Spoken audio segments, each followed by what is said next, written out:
Saya pernah mengatakan begini nih, mumpung ada di sini saya puaskan sekarang. Saya mengatakan begini, malaikat pun kalau masuk ke dalam sistem kita jadi iblis.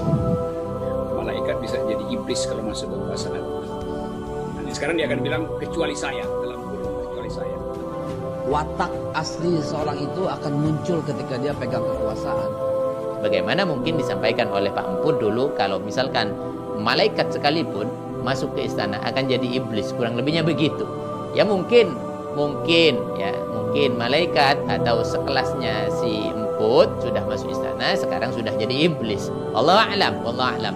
Tapi ini pada kesimpulannya saya hanya menyampaikan apa yang dinyatakan oleh Pak Emput di dalam medianya yang sudah beredar dari dulu. Jadi bahwa malaikat sekalipun sesuci apapun ketika masuk ke istana dia keluarnya jadi iblis. Soal Rizik Syihab mau pulang mau enggak itu kan urusan Rizik Syihab, kita tidak boleh menghalangi. Cuma melihat kekurang ajaran itu terjadi di mana dia dengan leluasa Rizik. Kenapa kok? Apa susahnya kalau misalkan panggil Habib Rizik seperti itu? Beliau adalah cucu baginda Rasulullah SAW. Sejauh apapun perbedaan pendapat dengan Anda tetap harus menghormati kepada beliau Habib Rizik.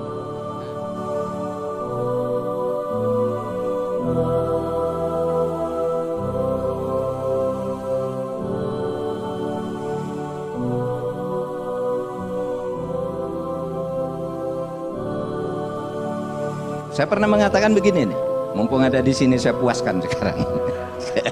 Saya mengatakan begini, malaikat pun kalau masuk ke dalam sistem kita jadi iblis. Lalu pertanyaannya, kenapa Bapak kok sekarang ada di dalam sistem? Saya kan tidak mengatakan orang tidak boleh masuk sistem. Itu pidato saya tahun 2012 dimuat Republika.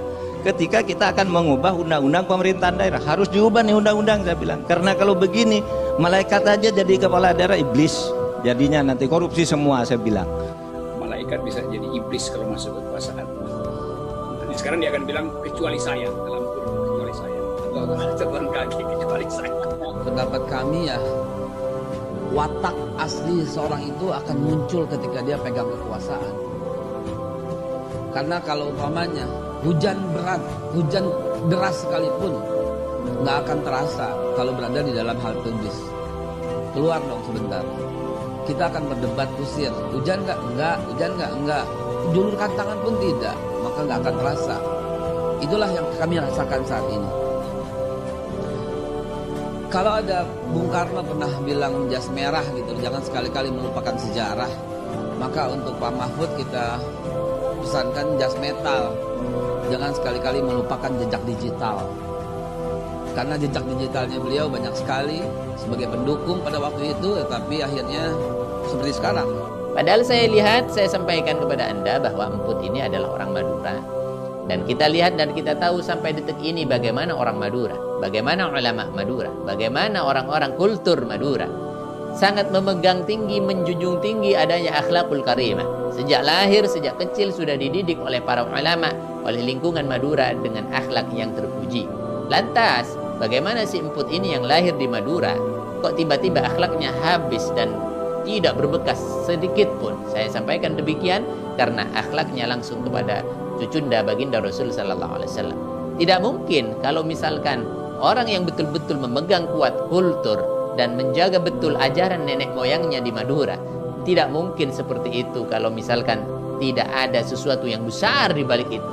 Tidak ada ujian yang besar seperti itu.